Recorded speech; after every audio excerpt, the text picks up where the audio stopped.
Hello guys and welcome to unique study point. आज हम जानेंगे रूसो के बारे में। पाश्चात्य विचारक थे।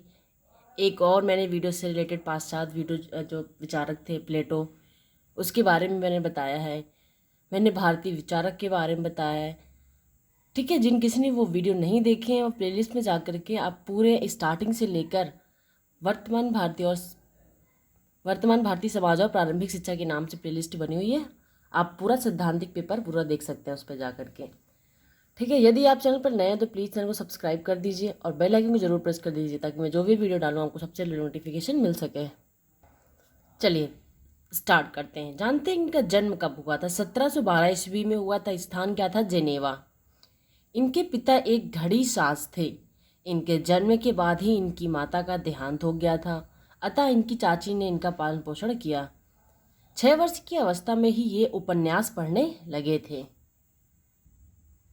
इस महान शिक्षा सुधारक, राजनीतिक विचारक एवं समाज सुधारक के जनक का सन 1778 ईस्वी में क्या हो गया? देहांत हो गया। ये एक बहुत बड़े समाज सुधारक थे, बहुत बड़े शिक्षा सुधारक थे और राजनीतिक विचारक थे। इनका देहांत 1778 ईस्वी में हो गया। अब जानते हैं कि रूसो का शिक्षा का अर्थ क्या था। रूसो के अकॉर्डिंग, मैंने पिछले वीडियो में प्लेटो के अनुसार बताया था, अब जानते हैं रूसो के अनुसार। रूसो ने लिखा था कि सच्ची शिक्षा वह है जो व्यक्ति के अंदर से प्रस्फुटित होती है। इनके अनुसार शिक्षा को बालक की स्वाभाविक शक्तियाँ एवं योग्यताओं का विकास करना चाहिए।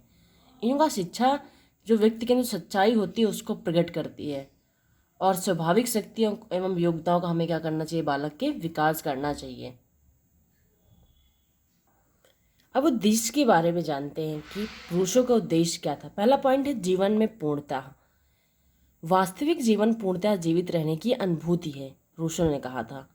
दूसरा पॉइंट है मौलिक एवं स्वाभाविक शक्तियों का विकास। इनके अनुसार शिक्षा का उद्देश्य बच्चों की मौलिक एवं स्वाभाविक शक्तियों का विकास है।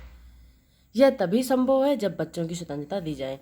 इन्होंने कहा कि बच्चों को स्वतंत्रता देकर हम उनकी स्वाभाविक शक्तियों का विकास कर सकते हैं और यही इनके अनुसार शिक्षा का उद्देश्य है। तीसरा पॉइंट है भौतिक उद्देश्य। रूसो के अनुसार बालक को वस्तुओं पर निर्भर होना चाहिए, ना कि व्यक्तियों पर। उन्होंने कहा कि जो बालक होते हैं उनको किसी व्यक्ति पर निर्भर होने की जरूरत नहीं है।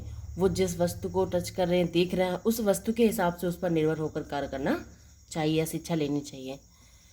अगला उद्देश्य है व्यवहारिक ज्ञान की प्राप्ति। इन्होंने कहा कि बालक वस्तुओं के निरीक्षण से वास्तविक व्यवहारिक ज्ञान की प्राप्ति करें, यही शिक्षा का मूल उद्देश्य है। अगला पॉइंट है नैतिकता तथा संवेगों का विकास। नैतिकता एवं संवेगों का विकास करना ही शिक्षा का मुख्य उद्देश्य है, रूसो ने कहा। इन्हें 4 भागों में डिवाइड किया था। 5 कि जीवन में पूर्णता होनी चाहिए, मौलिक एवं स्वाभाविक शक्तियों का विकास करना चाहिए। तीसरा भौतिक उद्देश्य उनका होना चाहिए, व्यवहारिक ज्ञान की प्राप्ति उनके बच्चों को स्वतंत्रता देकर करनी चाहिए। और जो लास्ट पॉइंट है नैतिकता तथा संवेगों का बालकों का विकास करना चाहिए। नैतिक के बारे में उनको सिखाना चाहिए, उनके जो संवेग होते हैं उनको हमें विकसित करने चाहिए। अब जानते हैं रूसो के पाठ्यक्रम के बारे में। तो रूसो के अनुसार पाठ्यक्रम उन्होंने कहा है कि रूसो ने मानव जीवन को 4 अवस्थाओं में बांटा है। पहला अवस्था है 1 से 5 वर्ष की शिक्षा। इसमें बच्चे को शारीरिक शिक्षा देनी चाहिए, बौद्धिक तथा नैतिक विकास पर थोड़ा ध्यान देना चाहिए। उन्हें कहा है इस पर कि शारीरिक शिक्षा ज़्यादा देनी चाहिए और जो नैतिक एवं बौद्धिक शिक्षा होती है उस पर थोड़ा ध्यान देना चाहिए।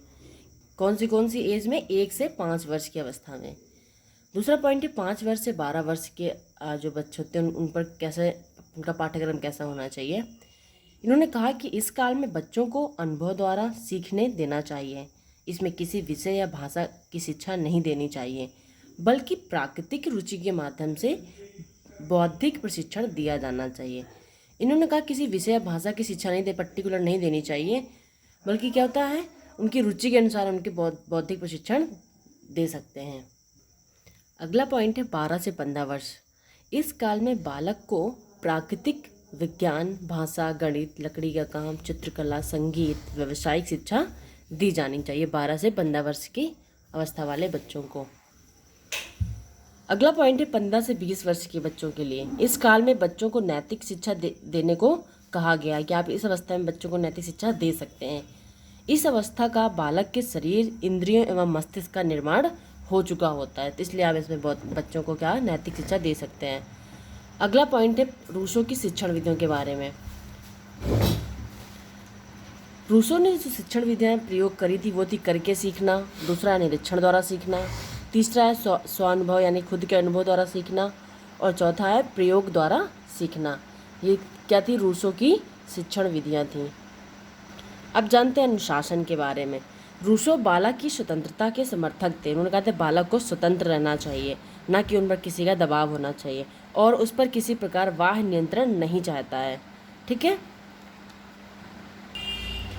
विद्यालय के बारे में जानते हैं। रूसो के अनुसार विद्यालय क्या है? एक कृत्रिम एवं कठोर अनुशासन वाली संस्था ना हो, बल्कि विद्यालय ऐसा हो जिससे बालक के विकास के लिए उचित वातावरण प्राप्त हो सके।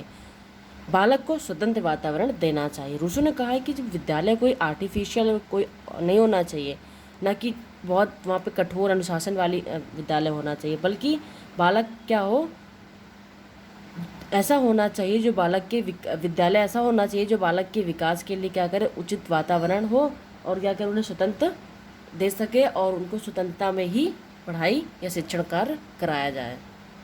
तो आज मैं अपनी वीडियो यहीं पे समाप्त करती हूँ। आई होप आपको समझ में आएगा। Thank you so much for watching this video. Thank you so much.